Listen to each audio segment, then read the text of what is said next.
Subscribe ஒருத்தங்க சினிசிங் challenge பண்ண சொல்லியிருக்காங்க. அதை தான் நம்ம இப்போ பண்ண போகிறோம்.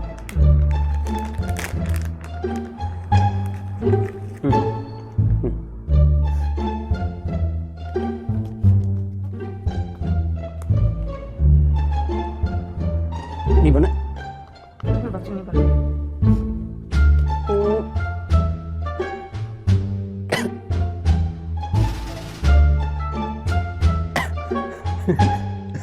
தும்புள் வர மாட்டேங்குது வர மாட்டேங்குது. நீ பண்ணு. தும்புள் வர மாட்டேங்குது, கண்ணு தான் தண்ணி வருது. என்ன பண்ணுற?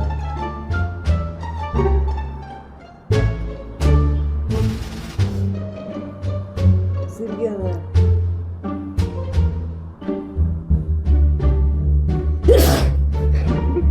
Mission success. வேறு ஏதாவது சேலஞ்ச் இருந்தால் வந்து மறக்காம கமெண்ட்டில் சொல்லுங்கள்.